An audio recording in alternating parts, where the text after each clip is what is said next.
السلام عليكم ورحمة الله وبركاته. الحمد لله نحمده ونستعينه ونستهديه ونستغفره ونؤمن به ونتوكل عليه ونعوذ بالله من شرور أنفسنا ومن سيئات أعمالنا. من يهده الله فلا مضل له ومن يضلل فلا هادي له. أشهد أن لا إله إلا الله وحده لا شريك له وأن محمدا عبده ورسوله المبعوث رحمة للعالمين. أرسله الله بشيرا ونذيرا بين يدي الساعة فأدى الأمانة وبلغ الرسالة ونصح الأمة وجاهد في الله حق جهاده. اللهم صل وسلم وبارك على حبيبنا وشفيعنا وزخرنا وقدوتنا وأسوتنا محمد الرحمة المهدى والنعمة المسدى وعلى آله وصحبه ومن تبعه ونصره ووالاه. أما بعد. Yang dihormati Tuan Imam, Tuan Bilal, Jawatan Kuasa Surau, Tuan-tuan Haji, Puan-puan Hajah, Muslimin Muslimat yang dirahmati oleh Allah Subhanahu wa taala sekalian, alhamdulillah, ucap syukur kepada Allah Subhanahu wa taala kerana pada malam ini Allah Subhanahu wa taala mengizinkan kita untuk kita bersama dan menyambung pembacaan kitab kita Syama'il Muhammadiyah karangan Al-Imam Tirmizi rahimahullah. Dan bagi yang ada kitab kita malam ni, sambung di muka surat 92, hadis yang ke-81, masih lagi dalam membincangkan berkaitan dengan sandal ataupun capal baginda Nabi sallallahu alaihi wasallam yang Nabi pakai. Baik. Hadis yang ke-81, Jabir bin Abdullah radhiyallahu an melaporkan anna an-nabiy sallallahu alaihi wasallam naha ay ya'kula يعني الرجل بشماله أو يمشي في نعل واحدة. Sesungguhnya Rasulullah sallallahu alaihi wasallam melarang seorang makan dengan tangan kiri, dan Nabi sallallahu alaihi wasallam juga melarang berjalan dengan sebelah sahaja sandal ataupun selipar. Baik. Hadis ini Nabi sallallahu alaihi wasallam melarang kita daripada dua perkara. Hadis ini hadis sahih riwayat Imam Muslim, Abu Daud dan juga Imam Tirmizi, iaitu Nabi larang makan dengan tangan kiri. Jangan makan dengan tangan kiri, kerana tangan kiri ini dia merujuk kepada suatu benda yang tidak berapa elok lah. Kita kalau masuk tandas, kaki kiri. Kita kalau istinja, tangan kiri. Maka kalau kita melakukan sesuatu yang baik, Nabi suruh masuk masjid, kaki kanan. Kalau kita keluar dari tandas, kaki kanan. Kalau kita memakai sesuatu, mulakan daripada sebelah kanan. Yang baik kita mulakan dengan kanan, dan yang tak berapa elok kita letak dengan kiri. Jadi bila makan ni adalah satu benda yang baik. Kita makan rezeki daripada Allah Subhanahu wa taala. Jadi sepatutnya makan, adabnya adalah dengan tangan kanan, tak sepatut dengan tangan kiri. Jadinya Nabi SAW larang makan dengan tangan kiri. Dan dalam hadis yang lain Nabi sebut bahawa syaitan dia akan menggunakan tangan yang kiri. Syaitan dia banyak guna tangan kiri daripada tangan kanan. Jadi apa-apa pun biasa tangan kanan. Jadi kalau geng kidal ni macam mana ni? Geng kidal kan tangan kiri. Kena ada benda yang kita rasa, contoh kita kata menulis tak boleh dengan tangan kanan, Ustaz. Kalau tangan kanan tulisan saya macam doktor, walaupun saya bukan doktor, boleh dah tulis tangan kiri tu, nak buat macam mana kan? Tapi kalau bab makan tu, makan tangan kanan lah. Makan tangan kanan, perkara-perkara yang baik, mulakan minum air dan sebagainya, guna tangan kanan, jangan guna tangan kiri. Kita orang Melayu ni selalu dah makan tangan kanan, cuma bila dia pakai sudu kita jangan dia makan chopstick. Makan chopstick, mana ada orang makan chopstick? Orang makan chicken chop. Chopstick tu yang duk cucuk tu. Bila makan chicken chop, dia cucuk, dia potong kan, dia potong tangan kanan sebab tangan dia kuat kan, dia potong tangan kanan, dia letak cucuk. Itu dia ngap tangan kiri. Kerana dia tak perasan benda tu. Sebab apa? Sebab diguna untuk memotong. Makan ayam ke apa ke, dia potong tangan kanan, dia cucuk tangan kiri. Jadi elakkan daripada makan tangan kiri. Ataupun berjalan dengan sebelah selipar. Ini sama juga hadis yang kita baca sebelum daripada ni. Nabi kata jangan pakai sebelah saja selipar. Kalau nak pakai, pakai dua-dua. Kalau tak nak pakai, jangan pakai terus.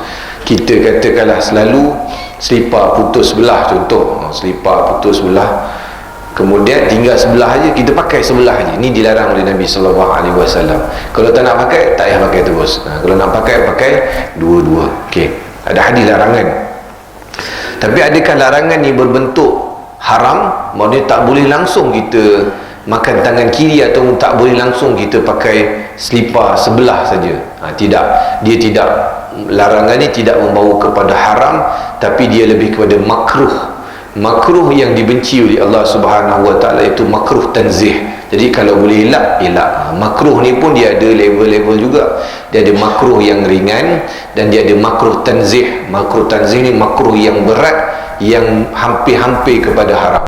Jadi kalau kita pakai makan tangan kiri ni, dia makruh, dilarang oleh Nabi SAW.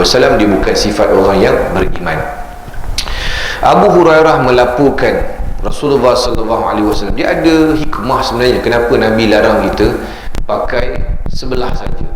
Dia kerana kalau ikut kajian sains, kalau kita pakai suatu benda berat kepada sebelah, dia akan menyebabkan kita punya susunan tulang kita tak cantik sebenarnya. Susunan tak cantik. Ada satu kajian tunjukkan bahawa kan kita ni dalam wallet kita macam-macam ada kan, duit dengan kad segala stesen minyak punya kad dia ada, Petron, Esso, Petronas, kad mesra, kad apa semua, Smile semua dia simpan. Tu tak masuk kad bank lagi. Bank ada berapa banyak? Bank dia ada CIMB, kemudian kad pet shop, beli makanan kucing dapat diskaun, beli macam-macam, kad keahlian membership, tebal duit tu. Duit adalah RM3, tapi kad tu tebal kan. Duit tak banyak tapi kad tebal. Wallet tu jadi tebal. Kita duduk dalam poket sebelah ni kan ada orang tunjukkan kajian, orang yang ni dia sengit, dia akan sengit tulang belakang tu, sebab dia selalu duduk dalam keadaan punggung di sebelah belakang, dia akan sengit. Hari tu ada seorang beritahu saya tak ingat siapa beritahu saya, dia kata kalau orang bawa taksi selalu kaki sebelah panjang, dia kata. Wallahualam lah, saya tak pasti. Taksi manual lah bukan taksi auto sekarang. Sebab apa? Taksi manual dulu kan dia kena tekan. Jadi ada yang kata orang yang bawa taksi lama-lama ni, dia punya badan pun ada sengit juga sebelah, sebab banyak sangat tekan kelas. Dulu punya kereta lah. Kereta sekarang tak apa, duk tekan gini je kan, tekan sikit. Kereta dulu, sekarang ni siapa yang bawa kereta manual, kita hebat lah. Lagi-lagi duduk kita Lembah Kelang ni, bawa kereta manual ni, kita kata memang hebat lah. Sebab kalau kita bawa kereta manual ni kat jam-jam ni, saya ada seorang kawan saya bawa kereta manualnya pasal kena sakit saraf. Duduk kawasan jam, hari-hari bawa kereta manual, kena sakit saraf. Ni kan, saya pun dulu pernah sekali tu, kereta masa kereta lama saya satu tu, saya pergi hantar bengkel, saya pakai kereta ayah saya pinjam daripada kampung 2 minggu datang sini. 2 minggu tu sakit kaki, sebab kita duk main manual kan, tak biasa pakai manual. Jadi apa kita kata hikmahnya, bila kalau pakai selipar sebelah saja, dia akan menyebabkan kita berjalan tak normal, dan dia mungkin akan beri kesan kepada kesihatan kita. Sebab tu Nabi SAW larang. Dan kalau kita baca larangan-larangan Nabi SAW ni, dia ada hikmah dari sudut kesihatan dan sebagainya. Sama ada kita tahu ataupun tak tahu, kalau kita buat kajian, nescaya kita akan temui hikmah atas larangan Nabi SAW. Kenapa Nabi larang tu, dia ada sebab-sebab yang baik untuk kita. Abu Hurairah melaporkan Rasulullah SAW mengatakan, "Idzan ta'ala ahadukum falyabda bil yamin, wa idza naza'a falyabda bil shimal, faltakunil yumna al yamin awwalahuma tun'alu wa akhirahuma tunza'u." Apabila seorang di antara kalian hendak memakai sandal, selipar ataupun kasut, mulakanlah dengan sebelah kanan. Apabila hendak melepaskannya, mulakan dengan sebelah kiri. Sandal sebelah kanan hendaklah menjadi yang mula-mula dipakai, dan yang terakhir sekali dilepaskan. Hadis riwayat Imam Bukhari, Imam Muslim, Abu Daud dan Imam Tirmizi. Hadis ini adalah hadis yang sahih. Jadi hadis ini Nabi ajar adab. Bila pakai kasut, pakai selipar, mulakan kanan dulu. Tapi bila nak tanggalkan, mulakan kiri dulu. Yang kanan jadi last kali kita tanggal. Ni adab. Ramai yang tak perasan benda ni. Walaupun benda ni simple, tapi kita kalau sarung selipar, sarung lebih kurang je. Mana yang sempat kita capai, mana yang dekat kita sarung. Sedangkan di sana ada adab Nabi SAW. Jadi kena berlatih kan ni. Start kita dah tahu dia berlatih. Belajar. Bila kita nak pakai kasut, mulakan belah kanan. Bila kita nak cabut kiri dulu, baru cabut yang kanan. Stokin pun sama juga. Cabut, mulakan dengan belah kanan, kemudian cabut yang kiri dulu, kerana apa pun mula yang sebelah kanan ni adalah sunnah Nabi sallallahu alaihi wasallam. Okey, Aisyah berkata, kana Rasulullah sallallahu alaihi wasallam yuhibbu tayammuna mastata'a fi tarajjulihi wa tana'ulihi wa tarajjulihi wa tuhurihi. Rasulullah sallallahu alaihi wasallam selalu cuba memastikan baginda mendahulukan anggota yang kanan apabila menyisir rambut, memakai sandal dan ketika bersuci. Ini kita kata hadis sunnah Nabi SAW. Apa-apa Nabi akan mulakan sebelah kanan. Sikat rambut Nabi akan mulakan sebelah kanan dulu. Sikat rambut Nabi SAW belah kanan dia. Kemudian Nabi akan pakai selipar pun belah kanan dulu. Dan ketika bersuci, sebab tu sunnah bersuci ni mandi wajib. Kalau ambil wuduk, kita mesti kena belah kanan, dia tak ada pilihan. Ambil wuduk jangan kita kata start kiri dulu bawa kanan, tak boleh. Kerana salah satu daripada rukun wuduk mestilah dalam keadaan tertib. Tertib kanan dulu baru kiri, tak boleh kiri dulu baru kanan. Ataupun dia rasa boring nak basuh muka dulu, kita nak reverse lagi, start basuh kaki dulu baru basuh last sekali basuh muka, tak boleh. Tertib, mesti basuh belah kanan dulu. Yang kita kata Nabi SAW mengutamakan, maknanya bersuci ni adalah ketika mandi wajib, mandi hadas. Lepas tu bila kita mandi hadas, sunat untuk kita mulakan sebelah kanan. Sunat ni apa? Maksudnya kita menyiram anggota sebelah kanan dulu, sunat. Dan dia bukan wajib dalam bab mandi hadas. Yang wajib adalah ketika ambil wuduk, yang tu wajib basuh belah kanan dulu. Kadang-kadang ada orang dia tak beza ni. Sebab ada tempat yang saya mengajar fiqh, dia tanya, ustaz, mandi wajib ni mesti, soalan dia mesti dikata mesti mulakan belah kanan dulu. Kalau tak mula belah kanan tak sah.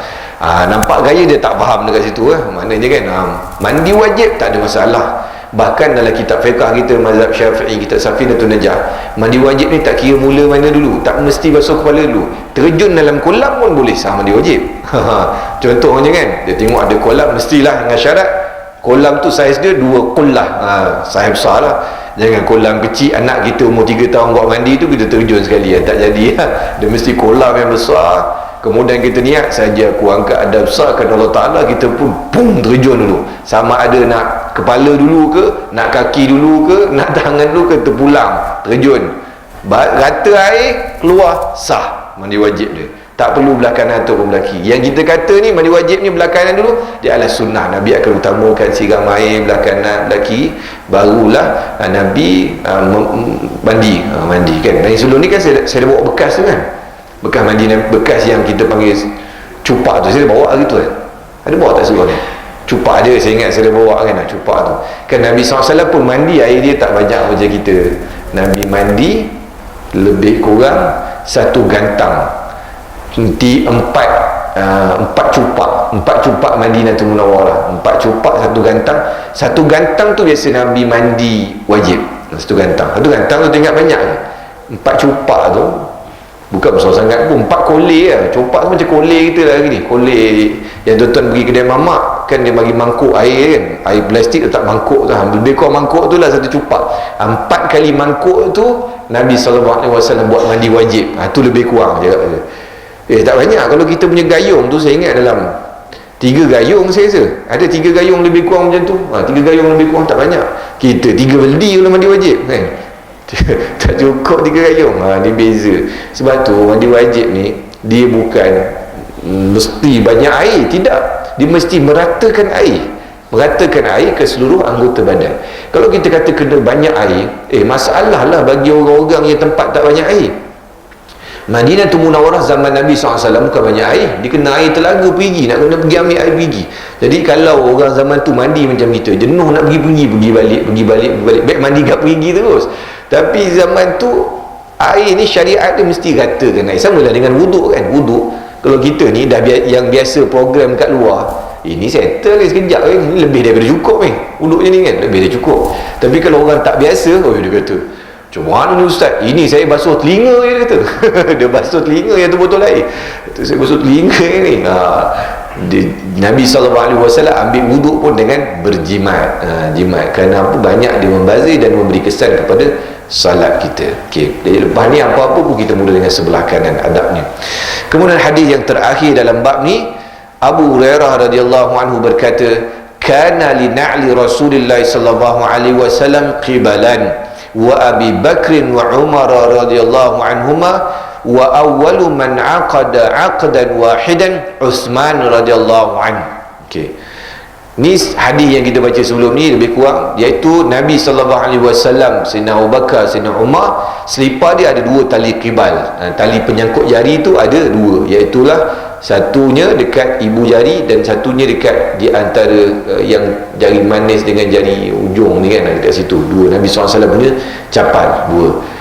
Siapa orang yang mula-mula buat trend pakai selipar satu capal, satu tali, macam kita hari ni, macam selipar jamban kita tu kan, satu tali kan? Siapa yang mula trend tu?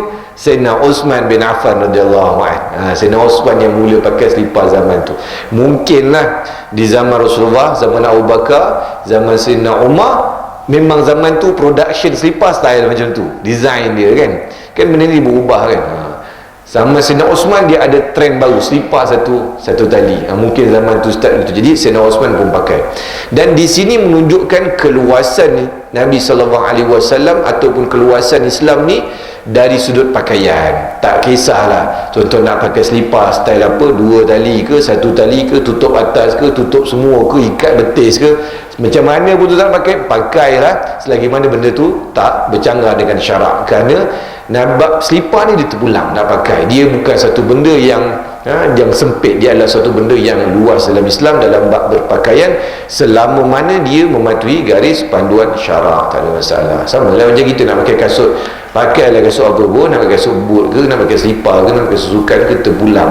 Yang penting jangan pakai sebelah macam Nabi SAW sebut tadi. Yang penting benda tersebut tidak menyebabkan kita rasa sombong.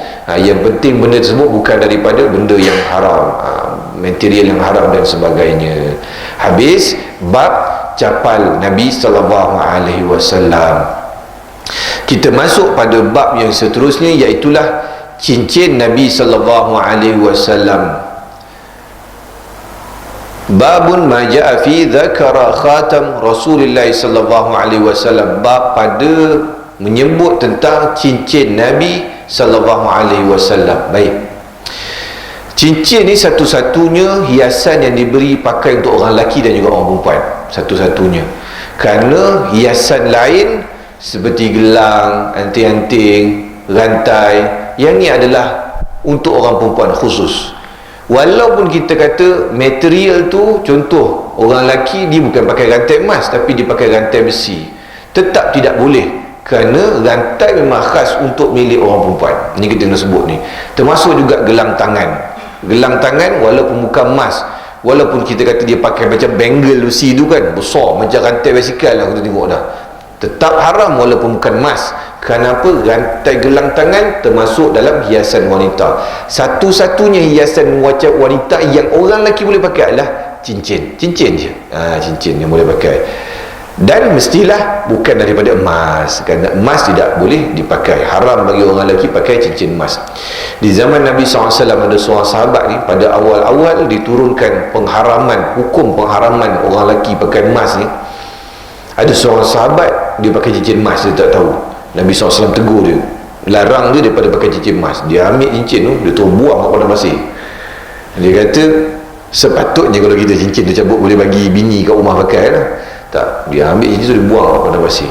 Dia kata satu yang ditegah oleh Nabi SAW, aku takkan pakai lagi.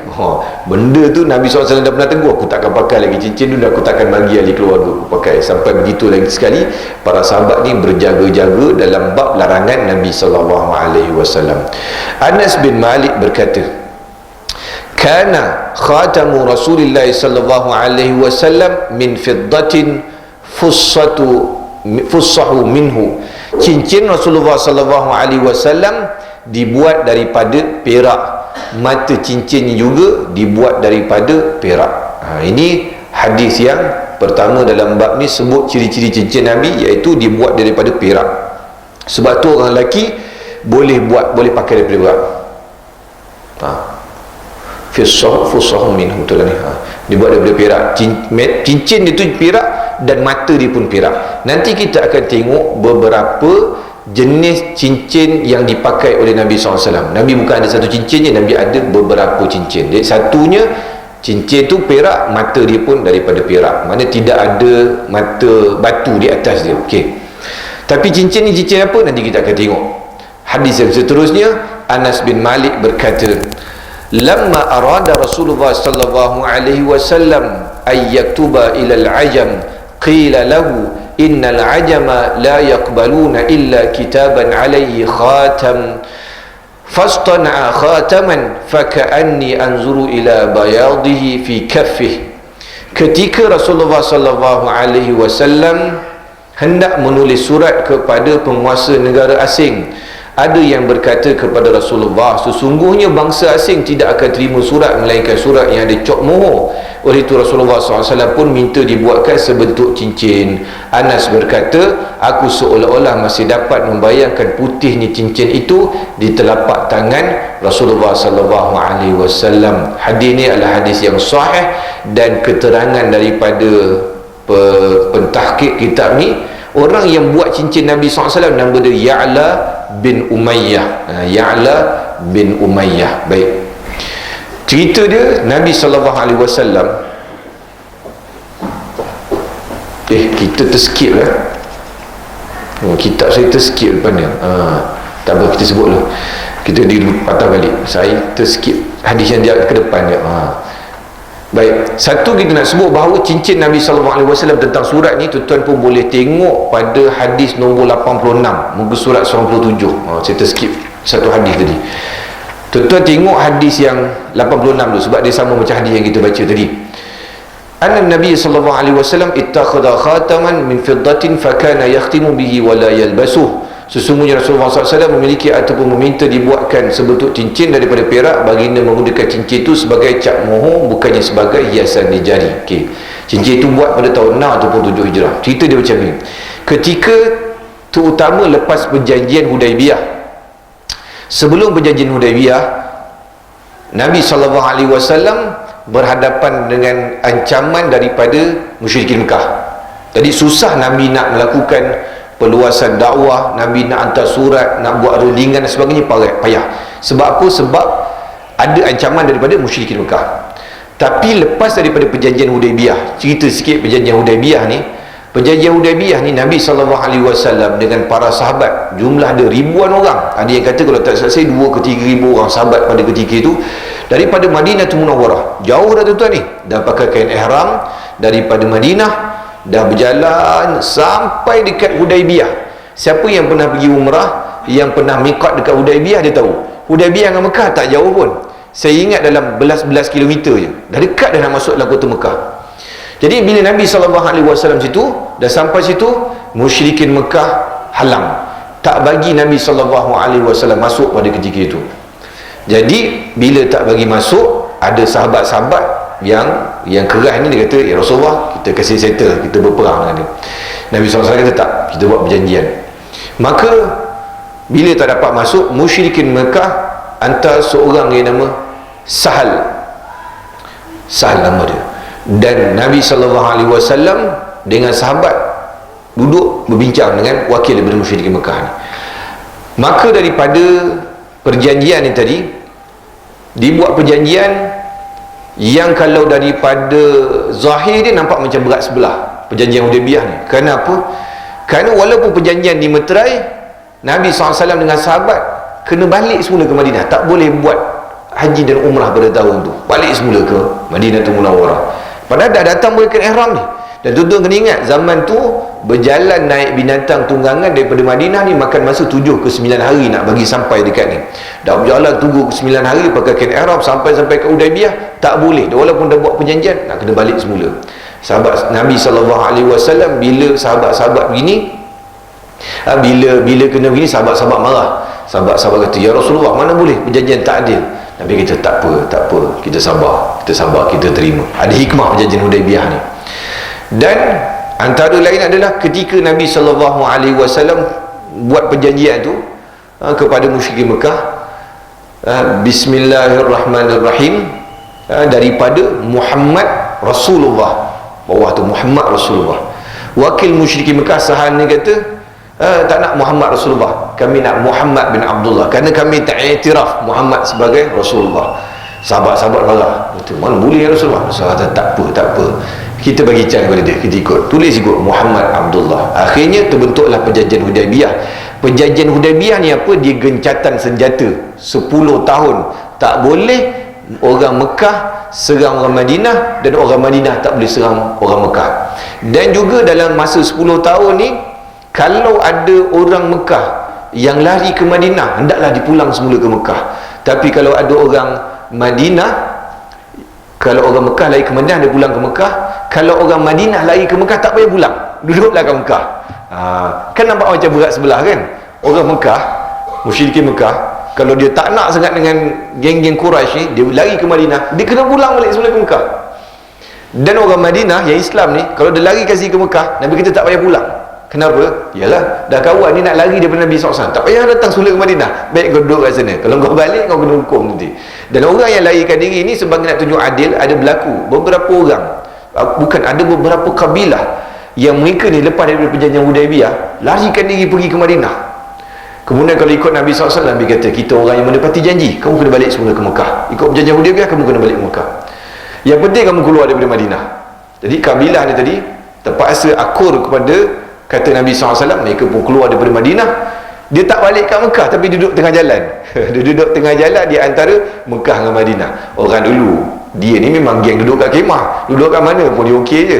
Yang tu yang jadi cerita, bila Nabi SAW daripada Madinah nak pergi Fatu Mekah, kabilah ni memang duduk dekat tengah padang pasir. Dia orang join Nabi SAW untuk serang kota Mekah pada ketika itu, untuk pembukaan kota Mekah.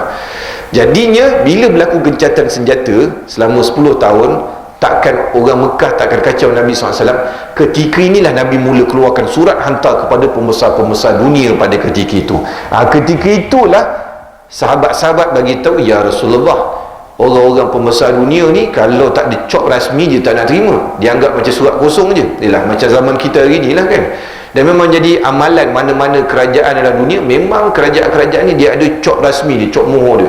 Tuan-tuan pergi museum, tuan tengoklah, Cina ada dengan cop dia, dengan tulisan Cina dia, dengan kerajaan India ada cop dia, semua kerajaan ada cop mohor. Jadi sahabat bagi tahu, ya Rasulullah, kita kalau nak buat hantar surat, kita kena ada cop rasmi.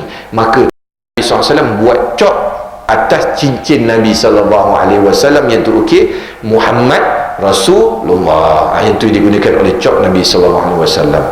Dan dalam hadis, ada hadis, saya lupa dalam kitab ni ada ke tidak, sebab dalam kitab Arab dia ada, dalam kitab ada hadis dalam kitab Arab, tak dalam kitab terjemah ni.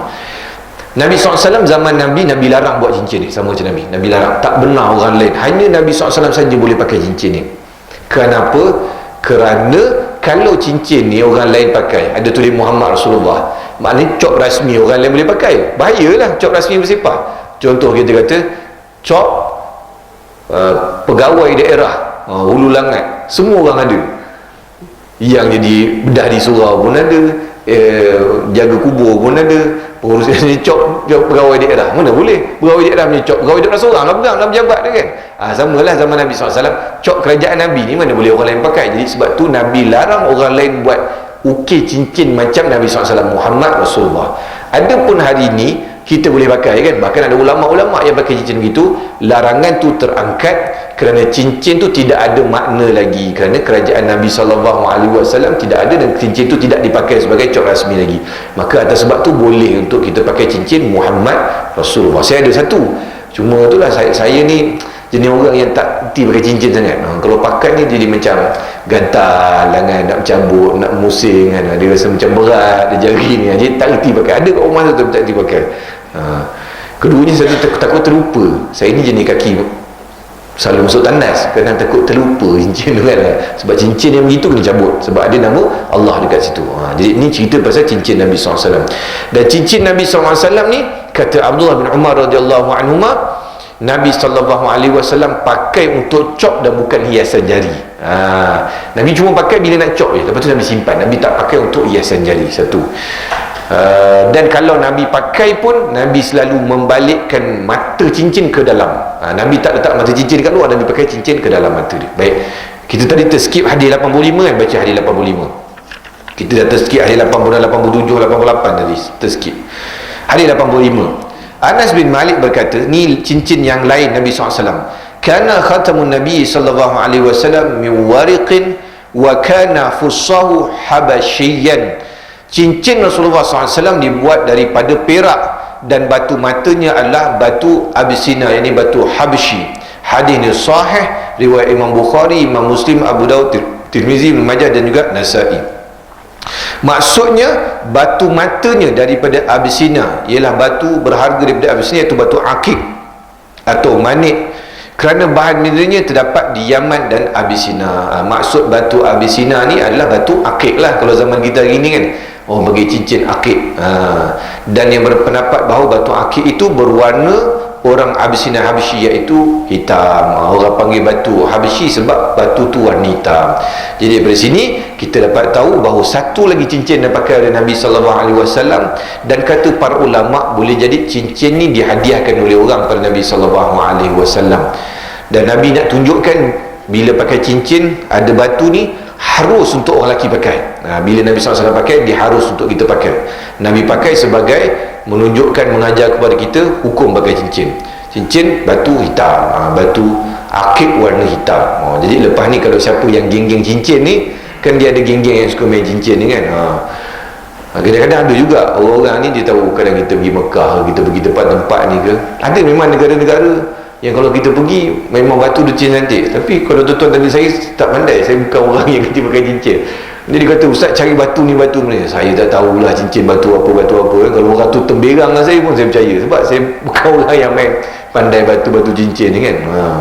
Jadi cincin Nabi ni, dan saiz dia tidak terlalu besar. Cincin Nabi ni batu dia tidak terlalu besar. Bukan macam kita ni, batu dia tu dah macam kumbang atas lagi kan, macam kumbang laut tu. Besar batu tu kan. Kadang tak cukup satu jari, dia pakai 5 jari cincin kan. Wah, besar-besar tu. Ada saya jumpa. Ada.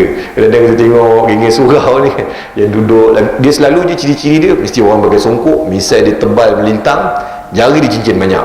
Ni tak tahu geng-geng ni kan. Selalu dia ciri-ciri dia tu lah. Misai tebal, songkok, muka garang, cincin penuh jari. Selalu macam tu lah geng-geng ni. Ni geng-geng cincin lah kan. Batu. Jadi cincin Nabi SAW batu dia warna hitam. Haram untuk kita percaya cincin ni ataupun batu-batu tertentu ada kuasa-kuasa tertentu. Ni haram. Tak boleh. Kita percaya orang yang jual cincin ni pun pandai temberang kan. Orang jual cincin, orang jual ubat kat pasar malam ni, semua sakit dia boleh sembuh kan. Sakit, segala sakit hospital ni, farmasis penat description kan. Ni orang sakit ni, ubat ni, material dia ni, dia punya bahan dia ni, sakit ni. Tak, dia punya jual kat pasar malam, botol pun pakai stiker tapik ni, dia kata sini sakit semua boleh sembuh. Kanser tahap 3 ke, kecil manis ke, buasir ke, apa semua boleh sembuh. Sama lah tengok orang jual cincin. Kalau cincin ni, dia kata cincin ni kalau cium 3 kali, dia kata rezeki jadi murah, masalah akan selesai kan. Macam kita tengok cerita Piramli lah, Sudin kan. Sudin dalam dia buang tu cincin, dia tak boleh pakai, dia kata. Kena tipu dengan orang jual cincin. Haram kalau kita pakai sesuatu dengan pegangan bahawa suatu tu dapat melindung kita, ada kelebihan pakai sesuatu tu, haram, tak boleh. Kena kita kena ingat benda-benda ni semua tak ada kuasa melainkan kuasa daripada Allah Subhanahu Wa Taala. Adapun ruqyah tu lain cerita, ini barang ni, barang cincin. Orang jual tu pun kelentong kita yang percaya 2 kali kena kelentong kan. Syaitan pun ketawa kita. Apalah boleh percaya begini kata. Okey.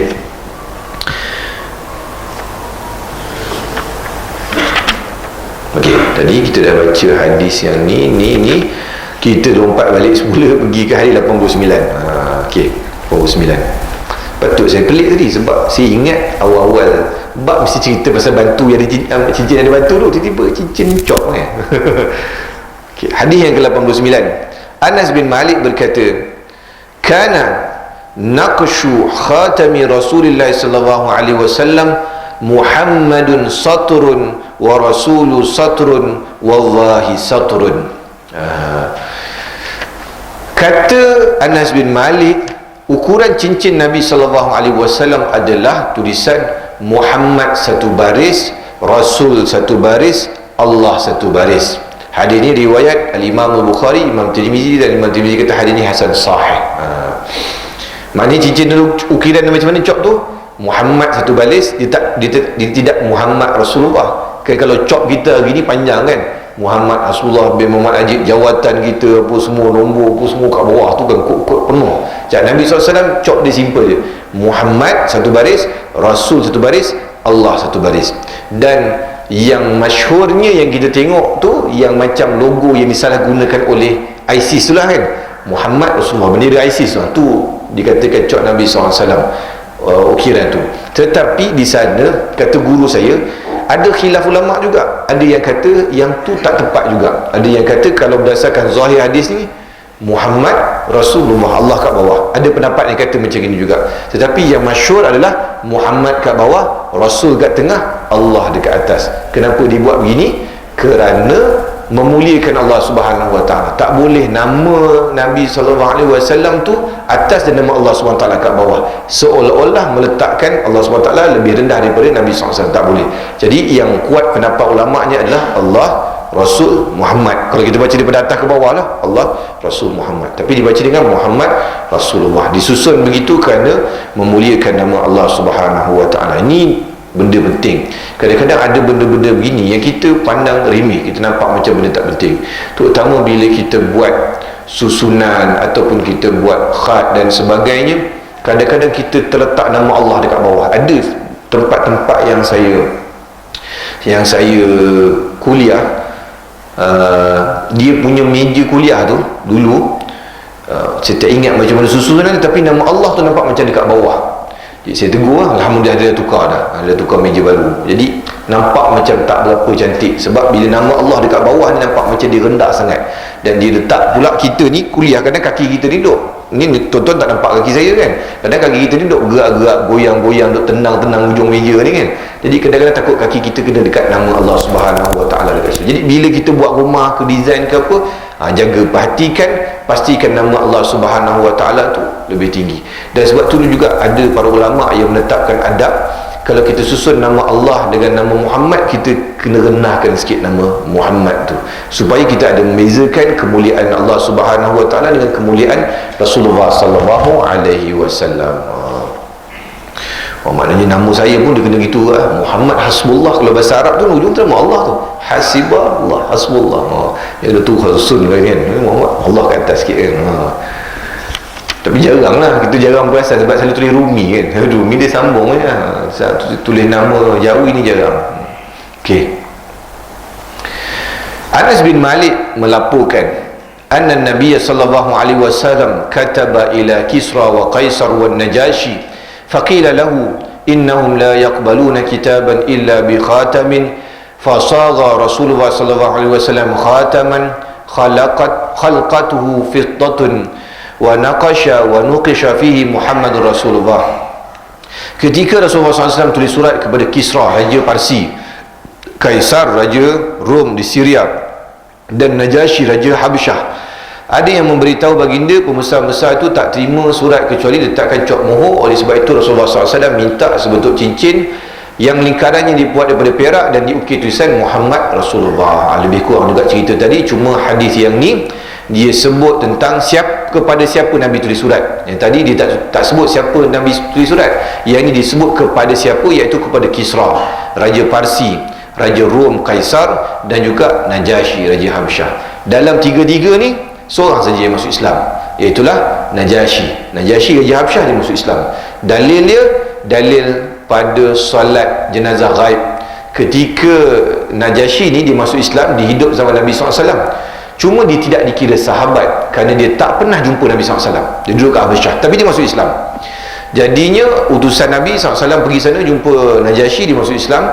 Dan satu hari Allah Ta'ala wahyukan kepada Nabi SAW bagi tahu bahawa Najashi telah meninggal dunia. Jadi Nabi SAW mengajak sahabat untuk tunaikan solat jenazah ghaib kepada Najashi. Jadi di sini ada dua dalil. Satu, cerita Najashi itu Islam. Yang keduanya, boleh solat jenazah ghaib. Okey. Kepada Raja Kisra, Nabi tulis surat, tapi Raja Kisra ni dia kurang ajar. Dia siap surat Nabi SAW, menyebabkan dia mati dalam keadaan hina. Raja Parsi ni. Raja Rom pula, Kaisar, iaitulah Hercules, ketika terima surat daripada Nabi SAW, dia terima. Dia tahu bahawa Nabi SAW itu betul. tapi kerana dia takut dia jatuh kerajaan dia tak masuk Islam. Padahal dia adalah ahli kitab yang percaya kepada Nabi SAW, tapi dia takut kalau dia masuk Islam, orang-orang dia akan memberontak dan akan menyebabkan dia jatuh takhta daripada raja, dia tak masuk Islam. Yang tu Sayyidina Abu Bakar dia dengar, dia kata ruginya Q-List ni, dia tahu kebenaran tapi dia tak masuk Islam. Tapi kita semua faham bahawa benda ni adalah hidayah daripada Allah SWT. Kalau Allah Ta'ala tak bagi hidayah, dia tetap tak boleh masuk Islam. Dan ramai-ramai ni Najasyi saja yang masuk Islam. Dan Najasyi ni dia adalah nama jawatan, dia bukan nama orang, nama jawatan. Dia sama macam Fir'aun. Fir'aun pun nama jawatan, bukan nama orang, kerana Fir'aun ni dia ada ramai. Okay. Hadis 91, Anas bin Malik melaporkan anna Nabiya sallallahu alaihi wasallam kana idza dakhala al-khala naz'a khatamahu. Apabila Nabi SAW nak masuk ke bilik air, Nabi akan tanggalkan cincin dia. Kenapa Nabi tanggalkan cincin dia? Sebab ada nama Allah. Baik. Kalau kita ada cincin ni, okey, persoalan hari ni, kalau kita ada cincin ni, macam mana kita nak buat? Adakah kita memang kena tinggal dekat luar, ataupun kita boleh bawa masuk? Okey, pendapat yang ulama sebut bahawa kalau kita letak dekat luar tak hilang, maka kena letak dekat luar. Cincin tu kalau letak kat luar, dia tak hilang, letak kat luar. Tapi kalau kita letak kat luar, dia confirm ruyuk, bawa masuk dalam, tapi masuk dalam poket, boleh. Jangan dikeluarkan. Bagi tutup tulisan tu tak dikeluarkan dalam tandas, yang tu dibolehkan. Kalau kita kata letak kat luar hilang kan. Dia sama macam telefon kita. Telefon, kadang-kadang telefon kita ada Quran kan, ada Quran, ada Yasin, ada letak maksurat, macam-macam kat situ. Boleh, yang penting kita jangan keluarkan skrin tu menyala ayat Quran ketika kita dalam tandas. Itu tak boleh. Kalau kita tutup, simpan dalam poket, maka boleh. Dia tetap kira sebagai tutup. Tapi tu handphone lain cerita lah, sama lah. Betul. Sebab tu saya nak pesan pada tuan-tuan, satunya jangan main handphone dalam tandas sangat kadang-kadang kalau kita scroll Shopee tu mungkin tak ada apa, sebab scroll Shopee ni dia keluar barang-barang kan. Ada orang dia memang kaki suka duduk tandas lama, apa dia beli barang dalam tandas punya. Sekarang membeli di hujung jari sampai buang besar pun dia boleh membeli barang dalam tu. Tu punya Shopee kan. Okey, satu.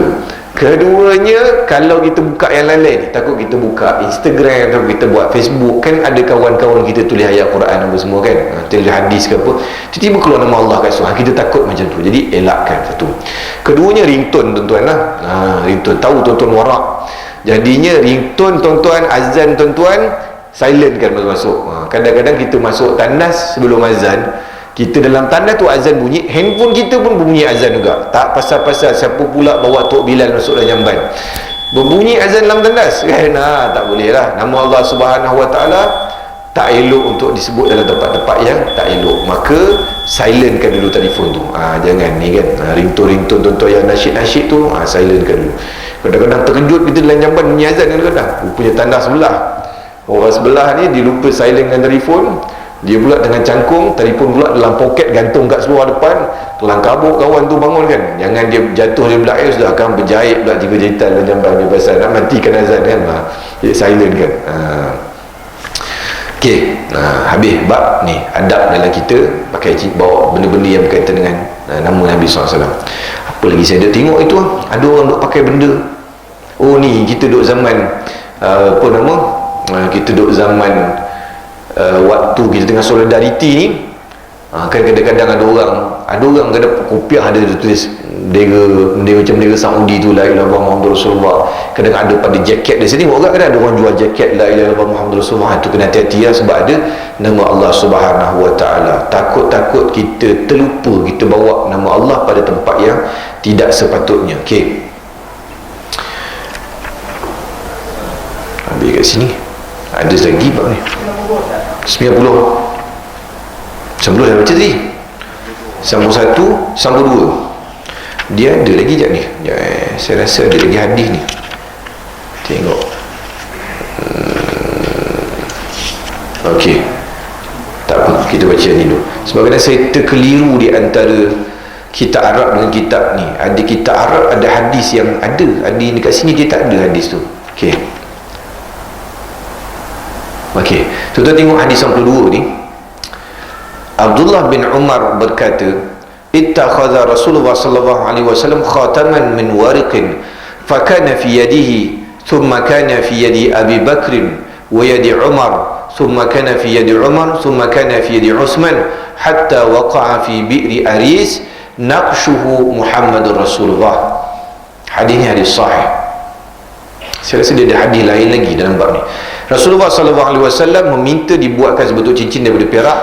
Cincin tu dipakai di jari baginda. Selepas baginda wafat, cincin tu pindah ke tangan Abu Bakar, kemudian ke tangan Umar, kemudian ke tangan Utsman, sehingga akhirnya ia jatuh ke perigi Aris yang terletak dekat Masjid Quba. Ukiran pada cincin itu adalah Muhammad Rasulullah SAW. Hadis diriwayatkan oleh Imam Bukhari, Muslim, Abu Dawud, Tirmizi dan Nasa'i. Baik, cerita dia macam ni. Kejap saya tengok dia ada hadis lain sebenarnya dalam cerita dia. Okey, dia dekat bab lain. Okey, kita cerita yang ni dulu. Cerita ni, Nabi SAW, cincin yang tadi tu, cincin yang cop Nabi tu, bila Nabi wafat, cincin tu pas kepada Abu Bakar, kerana Abu Bakar menggantikan kerajaan Nabi SAW. Jadi zaman Abu Bakar buat surat, cop pakai cincin yang sama juga. Kemudian Abu Bakar wafat, pas kepada Sayyidina Umar. Bila Sayyidina Umar syahid, pas kepada Sayyidina Utsman. Orang yang last pakai cincin tu adalah Sayyidina Utsman bin Affan. Lepas tu cincin tu jatuh dalam telaga Aris dekat Masjid Quba. Masjid Quba dekat cincin sebelah Quba. Kalau tuan-tuan pergi hari ni, kalau tuan-tuan pergi beberapa tahun lepas, dia tak ada tanda kat situ.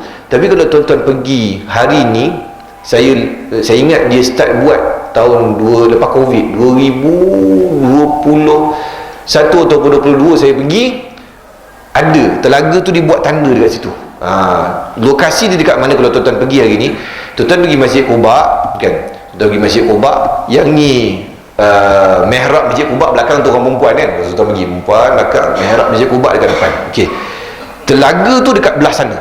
Tuan-tuan kena keluar. Kalau orang lelaki keluar di sebelah kanan masjid, daripada kalau menghadap ke mihrab, belah kanan masjid, tuan-tuan keluar, tak jauh daripada depan tu dia ada satu gambar, dia ada buat apa dekat mosek tu, tanda bulat warna biru. Yang tu adalah telaga, dipanggil sebagai Bi'ru Aris ataupun Bi'ru Khatam. Situlah cincin Nabi SAW tu hilang.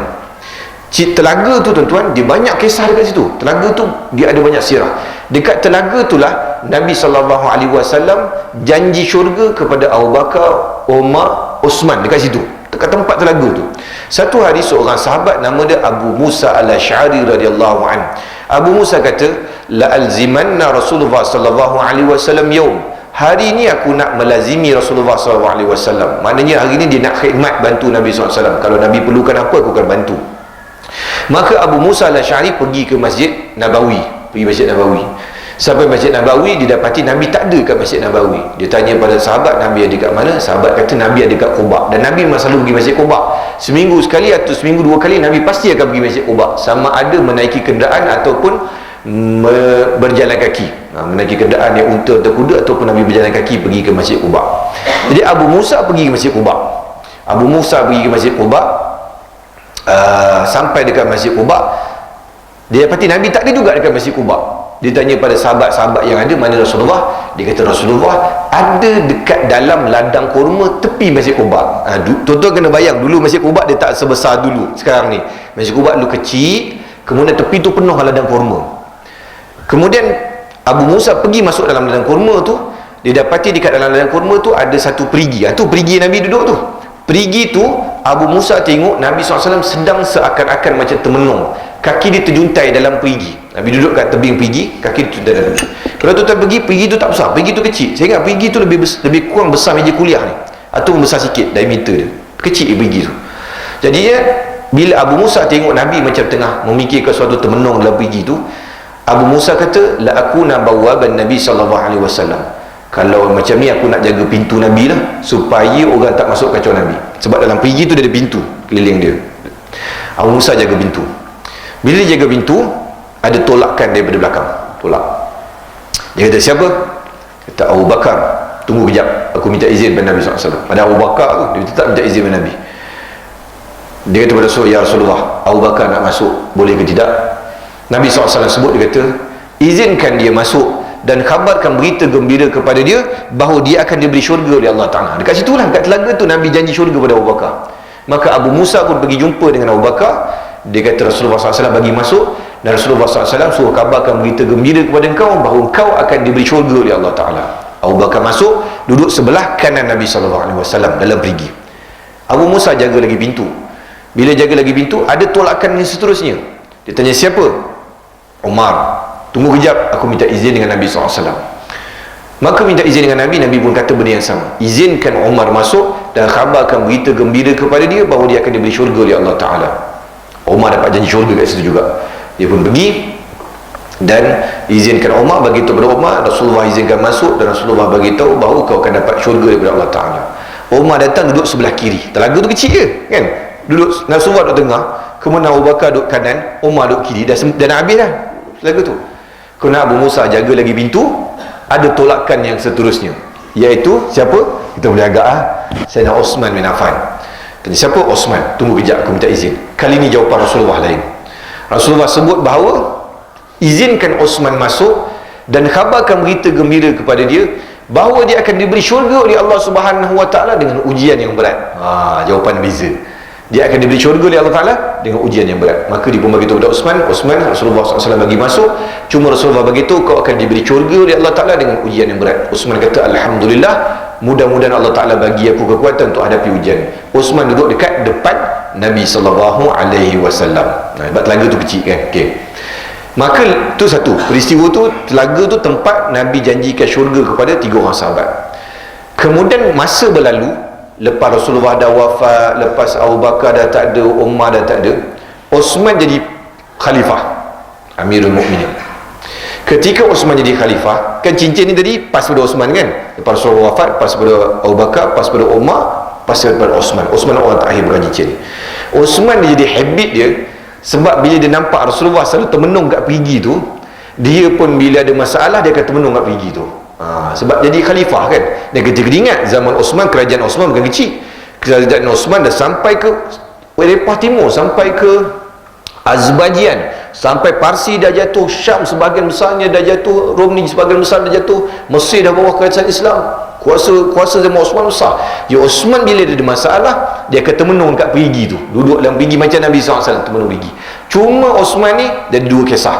Kisah pertama, riwayat yang kita sedang baca ni, Osman ni dia main cincin, habit dia. Macam saya ni, tangan duduk diam cincin kan. Ketika dia termenung, dia main cincin. Dia main cincin. Akhirnya terlepas cincin Nabi SAW masuk dalam perigi tu. Maka cincin tu hilang dalam perigi tu. Sebab tu cincin tu dipanggil sebagai Bi'ru Khatam. Dalam satu riwayat yang lain, cincin tu dibagi kepada Mu'aikib. Dalam riwayat satu lagi, dia kata, riwayat yang lain, siapa? Osman, sebelah dia ada Mu'aikib. Mu'aikib ni siapa? Mu'aikib ni yang jaga Baitul Mal zaman Sayyidina Osman. Jadi ketika dia pegang cincin, Osman kata, aku takut hilang lah cincin ni, kau jagalah Mu'aikib. Mu'aikib duduk sebelah kan, kau jaga harta Baitul Mal, kau jagalah ni cincin Rasul. Ketika nak bagi tu terlepas, menyebabkan cincin tu jatuh dalam perigi tu. Bila Sayyidina Osman tersedar cincin warisan Nabi SAW terjatuh dalam perigi dekat Masjid Quba tu, maka dia kerahkan sahabat-sahabat pada ketika itu untuk cari dalam perigi tu. Berhari-hari mereka keringkan perigi tu, keluarkan air, gali, dan tak ditemui sampai hari ini cincin tu. Maka sebab tu cincin tu, telaga tu dipanggil sebagai Bi'ru Khatam, telaga cincin. Kerana disitulah hadis yang kita baca ni, cincin Nabi SAW jatuh dekat telaga Aris, dekat sebelah Masjid Quba. Iklan sikit, kalau tuan-tuan nak pergi umrah dengan saya ada package bulan 7 ni. Tuan-tuan boleh PM saya, siapa yang pergi dengan saya, dia dapat tempat-tempat macam ni. Kalau tuan-tuan pergi dengan mutawif lain, kadang-kadang dia tak bawa tempat-tempat ni, sebab dia tak tahu tempat tu kat mana kan. Sebab dia tak semua ustaz-ustaz ni dia tahu sirah. Saya pun tahu sirah, dia pun bukan pandai sangat, adalah mengajar sikit-sikit sirah. Kemudian ada saudara mara saya belajar kat Madinah, ada kawan-kawan saya duduk kat Madinah, dia orang banyak tunjuk dengan saya tempat-tempat ni. Ada seorang kawan saya tu, dia kerja dekat Muzium Madinah, dia orang Melayu kerja kat Muzium Madinah, jadi dia banyak reveal kat saya tempat-tempat sirah ni. Jadi kalau tuan-tuan pergi dengan saya, adalah kita dapat tengok tempat-tempat yang kita baca dalam hadis Nabi SAW bulan 7 nanti. Nanti detail boleh tanya saya, insya-Allah. Saya fikir sekadar tu saja untuk malam ni. InsyaAllah kita akan sambung pada kuliah yang akan datang, cara Nabi SAW pakai cincin. Tadi kita dah baca ciri-ciri cincin, jadi cara pakai cincin macam mana pula, nanti kita akan baca pada kuliah yang akan datang. Mudah-mudahan daripada apa yang kita baca pada malam ni dapat menambah ilmu dan kefahaman kita mengenai Nabi SAW, dan kita kenal pada Nabi SAW. Saya mohon maaf jika ada salah silap dan sebagainya. Aqulu qawli hadza wa astaghfirullahal azim li wa lakum. Wassalamu alaikum warahmatullahi wabarakatuh.